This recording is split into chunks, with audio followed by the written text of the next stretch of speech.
What's our middle sound? Very good.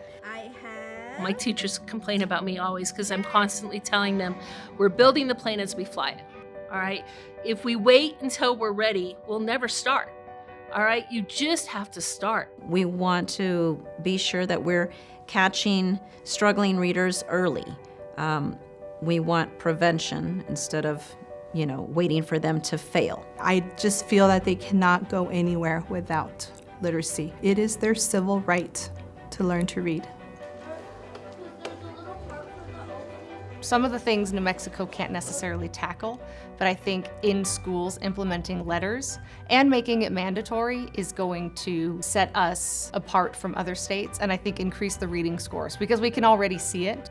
I've seen a lot of school districts who have picked this up, they're running with it, they understand it, they get it, their eyes are opened because they knew something wasn't right.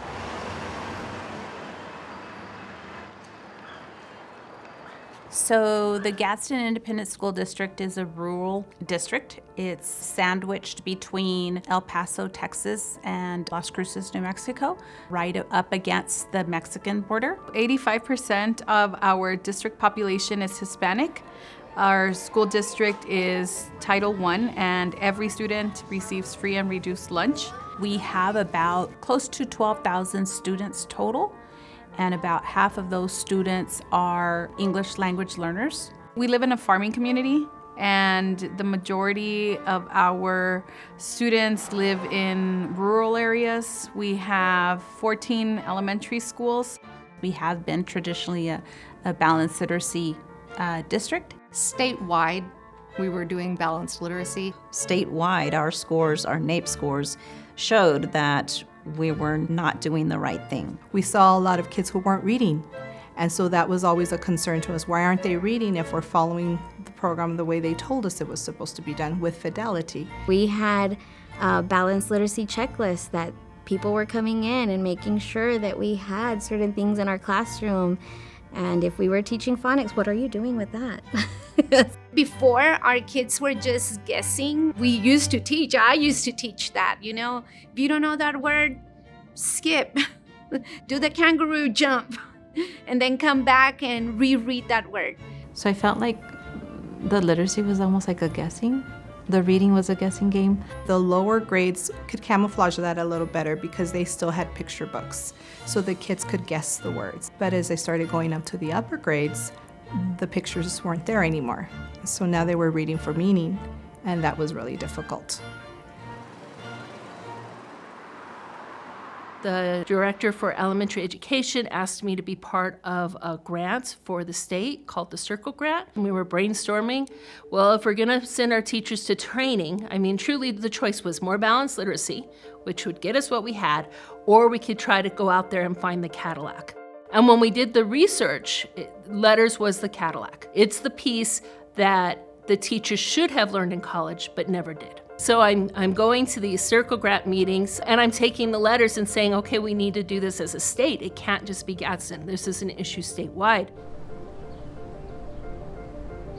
So in 2019, Senate Bill 398 was passed, and written into legislation is that all elementary teachers, kindergarten through 5th grade, will receive training in structured literacy, and all first grade teachers will screen their first grade students for characteristics of dyslexia.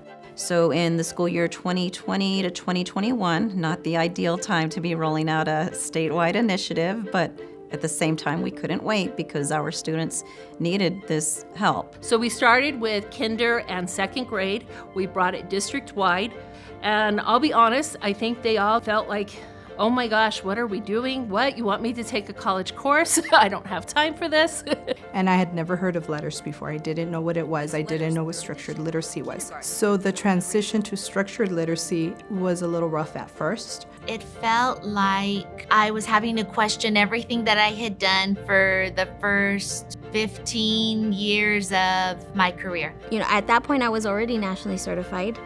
And I'm like, I'm nationally certified in literacy, but I don't know anything about the science of reading. How does that make sense? As soon as I saw the structured literacy and the research and everything that we've been learning, I was on board. I was like, this is what we've been needing. It was like opening up a little rainbow for me. A true understanding of the phoneme-grapheme association. How the dendrites and synapses are just firing off and where in the brain. Looking at the way our mouth is formed to make those sounds. The reading rope, if every teacher could just have access to that. As an English learner myself, this has been so empowering. The explicit instruction that I have learned to deliver because of letters, I'm able to understand where they're coming from, where the breakdowns are happening, and then what I can do about it.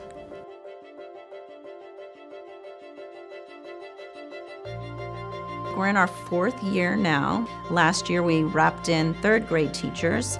This year it's 4th grade, and then next year it'll be 5th grade.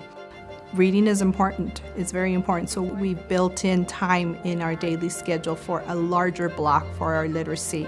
We used to have maybe an hour and a half. Now we have a 2.5 hour block for literacy because we understand how important that is now. Now say birth, but don't say b. They are making better decisions in terms of data as well, looking at what that particular student needs rather than just, I'm going to teach this because this is what I'm told to teach.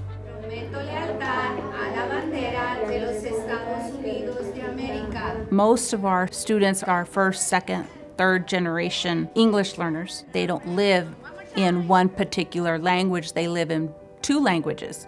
You know, our bilingual students can't catch a certain sound because that's not in their native tongue. So we have to teach them how to make that sound. And so letters helped our teachers be able to realize that. In fact, letters is a bonus because you can implement the strategies and the concepts in any language, even though letters itself is delivered in English. Welcome to Letters for Administrators. Not only have our teachers been trained, but then also our administrators have been trained. All of our administrators have gone through the Letters for Administrators training. Such a great way to get everybody on board. We have, at the state level, our whole department either letters trained or now enrolled in letters training. We have all of our departments speaking the same language now. They understand that this is a huge initiative and this is what's right for students. 4, 8. Evaporate. There you go. Start again.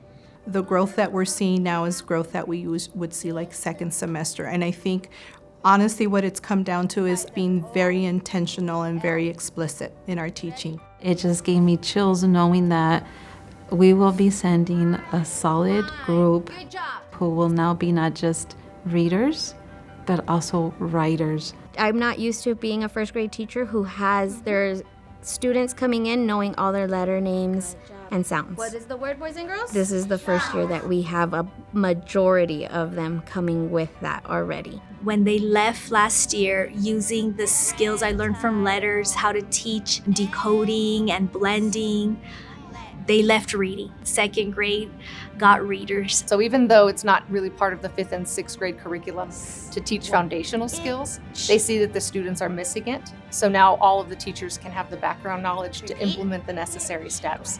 I've seen a lot of school districts who have picked this up. They're running with it.